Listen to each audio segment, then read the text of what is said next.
I want to talk about dogs too, because they are obviously,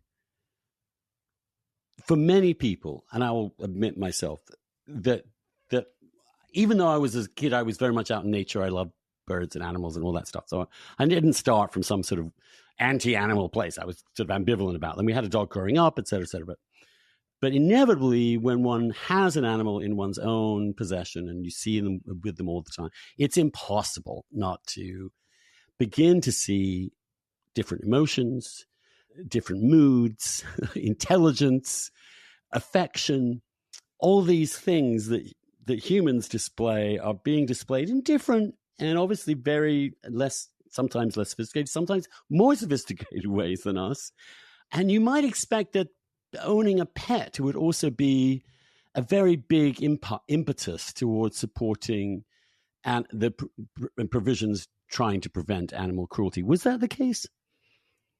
Well, as we mentioned, Henry Bergh was no animal lover, and he was not sentimental at all about animals. And I'm not sure we found a lot of biographical information talking about specific animals in the lives of some of the other activists that we tracked. But given how dearly those same activists seem to hold the idea of putting animals into the hands of children, I do think that they believed in the sort of power of the one-on-one relationship between people and dogs and cats and others in terms of building empathy and not only for animals, but for other people.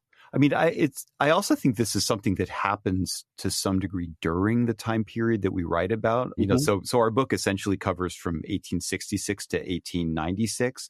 And at the beginning of this time period, the movement is very, very much focused on horses.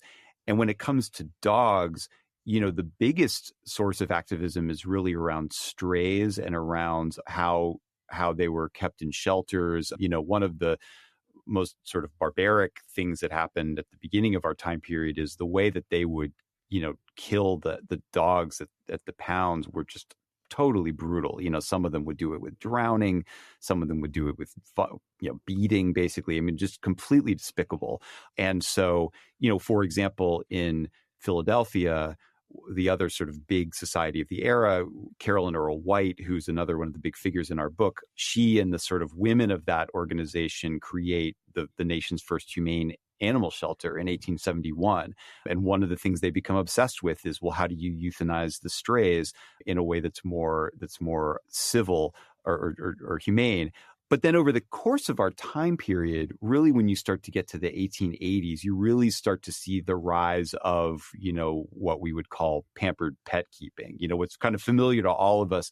It's more of an upper class preoccupation, but you really start to see, you know, people start to think about feeding their dogs better food and, you know, what their silly things like, you know, clothing for animals, et cetera, and pet tailors, and then you see the rise of purebred dogs. You know, the Westminster Dog Show starts in the 1870s, right? 1877, something like that, and increasingly you have purebred dogs and different breeds of dogs start to become fashion items. And during that same period, and that's also when veterinarians start to see dogs more.